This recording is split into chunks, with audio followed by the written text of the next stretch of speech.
Alright, and here we are on the player feedback survey for marketplace items. I'm wearing a white shirt on a white background. I don't know if that's any good, but hey, here we are. It's also like, what time is it? 5 a.m. It's getting light outside and I've not slept because, hey, you know.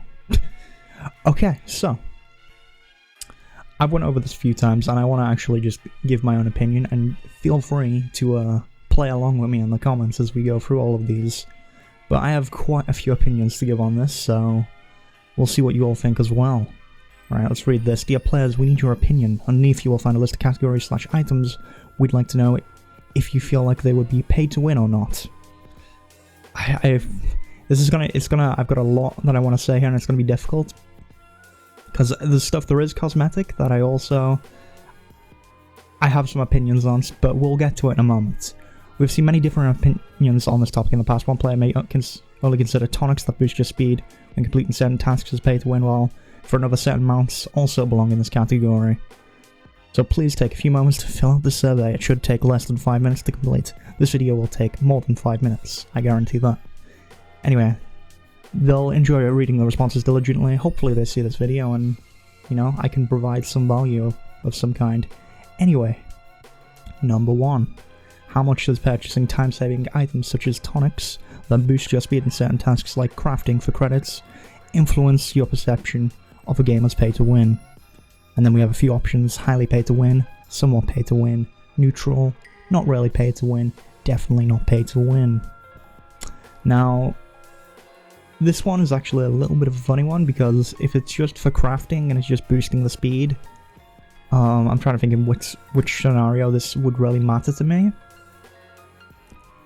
I'd be neutral on this. I don't really care too much if someone's crafting a little faster, but I also don't know why anyone would purchase some, you know, a time saver for crafting if it doesn't take that long usually anyway. So I guess I'm neutral on this topic. You guys let me know what you think. I don't care too much, but also I'd ideally not want it in there. But I do understand the reason they're putting this out is they have to make money. That's just how it goes, because they're used to having the Patreon model where, you know, a sub model, or, you know, all the pay to win items on Legacy. But hey, that's the way it goes. Anyway, number 2, how much does purchasing progression items such as infusions or scrolls give you a better chance of upgrading your gear for credits influence? Okay, this, I don't even need to read this all. This is highly pay to win. This is the thing. This is what Unchained was supposed to be. We were not supposed to have any of this. So I think this one, without a doubt, we can say is highly pay to win. And this would take away a lot of the reason people play the game. Alongside, you know, not having Patreon in there. It was supposed to just be a one-time purchase. Anyway, number 3. How much does purchasing convenience/quality of life items such as the Anywhere Postal and Warehouse that make it easier to manage your inventory for credits influence your perception of the game as pay to win? Now, here's the thing. I think I'm neutral on this one, because just like convenient items like that is nice, as long as you can get this for diligence as well. I think this is a thing that a lot of other MMOs that work, like Guild Wars 2 for example. I just started playing Guild Wars 2 recently. I'm getting into a lot of other MMOs alongside. I came from WoW. I've bounced all over the place with MMOs. And then I, you know, went into Archeage. Then I came back to Archeage and I went to Classic, actual WoW Classic, and then came back to Unchained. I've been all over the place. Also, BDO was in there somewhere too, but I didn't play that too much. But I think as long as you don't change the diligence prices, I don't care about this too much. I'm neutral on this one. Don't mess with the diligence prices of the quality of life items that are already there. As long as this doesn't allow someone to, you know, build something faster. As long as it's just like the postal and the warehouse. I'm trying to think what else there is that's sort of like a quality of life convenient item. Nothing's popping into my mind just yet, but I'm neutral on those two at least. Now, Here's a big one. How much does purchasing mounts, such as the Stormwraith Kirin, for credits influence your perception of the game as pay to win? Now, the Stormwraith Kirin, for those of you that don't know, is the big floofy wolf boy who I immediately saw and was like, I need this mount. And as it turns out, it's actually one of the best mounts in the game currently. Obviously, there's faster mounts, you know, but with the way it is right now, this is one of the best mounts you can get. It has stealth detection, has a bunch of abilities, and it's really fast. So, I think personally, mounts definitely in the pay to win section, highly pay to win, especially considering these have abilities that can help you in certain ways.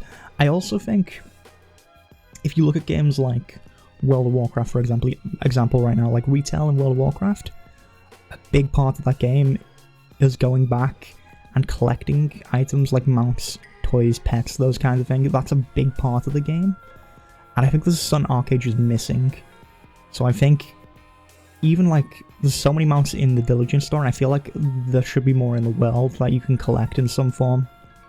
Make them really hard to get, I don't know, but I feel like this gives something more to the casual players that want to just, you know, go out and collect stuff, have some fun. I don't know, I'm trying to think of ways you could have them as world boss drops. I feel like some of them did used to be world boss drops, and I don't believe they are anymore, and they're now under the Diligence store. It'd be nice to see them come back into the world in some form.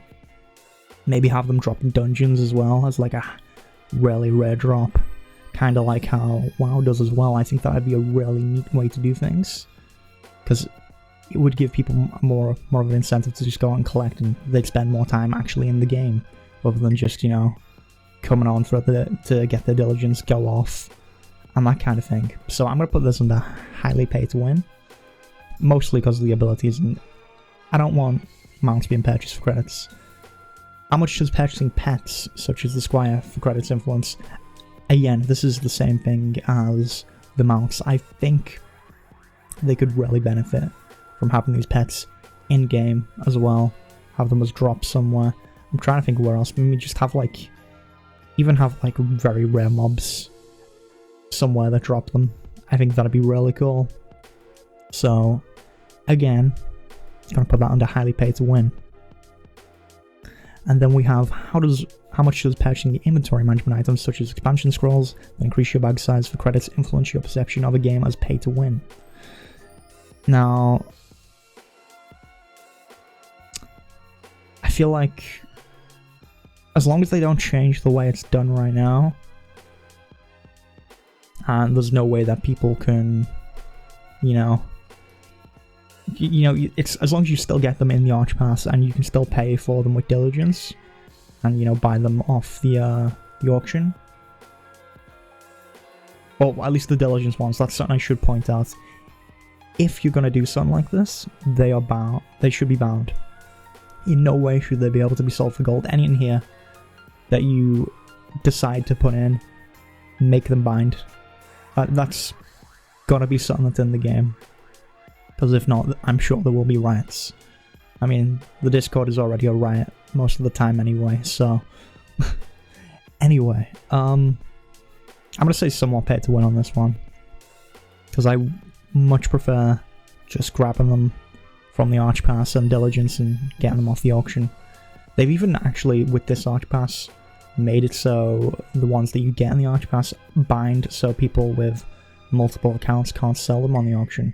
At least that's what I think the mindset there was. So it's strange that they would have this question in here, because I feel like most of us would rather not purchase them for credits. Then, how much does purchasing house design items, such as the Beanstalk house design for credits, influence your perception of the game as pay to win? Now, the Beanstalk house design, for those of you that don't know, is the mansion that they recently put in for Diligence. I say recently, I don't know how recently it was, but I don't know how much I care about this. As long as it's not bind on pickup, and as long as they don't change, as long as it's bound on pickup and they can't sell it, and they can't mess. As long as there's no shenanigans, they can't sell it, and it stays on the Diligence store the way it is, I'm kinda okay with this. But then it also sort of takes away the achievement of saving up that much Diligence And, you know, actually spending it makes it feel like a waste in some formats. I'm gonna say neutral on this. As you can see, I'm very against microtransactions, but again, I do understand the game needs to make money in some formats. And then, so how much does purchasing cosmetic items like costumes and furnitures for credits influence your perception of the game as pay to win? I think I'm neutral on this one, but again, I like that they're including these questions like the costumes that are already pretty much being sold on the marketplace. But again, I do believe if you have them as collectible in the world or craftable in some formats, maybe you need to kill a specific mob, a specific world boss and get a certain item. I feel like if you had them in the world as well and gave people an incentive to go out and explore and like more incentives to go do other stuff in the world to just collect. Because if I could just go, maybe, I don't know, go log on and be like, okay, I need to do this many dungeon runs a day and hope that X item drop, like costume, mount, or pet, whatever you decide to throw out, like the end boss or one of the bosses in there. I think that'd be really cool. Maybe even have like, I don't know, a time trial. I'm thinking that's kind of like Mythic Dungeons in WoW, isn't it? But I was thinking like, hey, have something like that, and then if you do a dungeon fast enough, you can get a costume or a mount or something. Just little ideas like that, that's fun. But again, on this one, I don't think it's pay to win, but, you know, as long as they're all bound, I'm kind of neutral on it. I don't get any in here I'm going to say is not pay to win. But, you know, so purchasing experience buff items such as vocation tonics. Okay, this is definitely, I'm going to put this under pay to win. Because, I mean, to some people this might be very small. And time savers in this format, you know, sometimes it's nice. You know, if you want to level up another character, but that's not the point of Unchained. That's not what I want in there. So I'm just going to put this under highly pay to win. And, yeah, that's pretty much everything I've got to say on this. I don't know what you guys think as well. I'm sure some of you guys think this is definitely not pay to win, and maybe I'm being a bit too harsh. I don't know. I think I was pretty fair. I do have the belief, though, if you put more of these items in as collectibles, so, you know, stuff you can get off world bosses, rare mobs, achievements, you know, doing a dungeon fast, stuff like that would be interesting.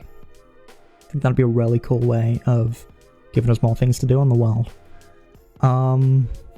As for more ways they could monetize the game, I think right now the way it is, I don't mind. Again, ideally I wish we could just have, you know, a fun world and just not everything was in the game. We didn't have to pay for anything. Admittedly, you can get credits in the game via achievements, but the achievements are very time consuming to get, so you're not going to get many credits that often. But yeah, that's what I think, I guess. So you guys let me know what you think in the comments below as well. Maybe I don't know, I'm trying to think of ways they could monetize. This is something I've thought about quite a bit, but other than the way they're doing it right now, I don't know. I think the things I've said that I'm neutral on, if they put them in as bound items on the credit store, I wouldn't mind, but I'd very much prefer if, you know, they didn't, and maybe try to keep Unchained clean, you know, keep it free of the pay to win stuff, or as, you know, as little microtransactions as possible, ideally. But yeah, you guys tell me what you think in the comments below. You know, maybe give some opinions on how they could monetize. If maybe you like the collection idea, tell me your ideas as well. And yeah, I will see you all in the next video. So thanks for watching, smash like, all that stuff. Watch me on Twitch, I stream on there. Yeah, thank you for watching.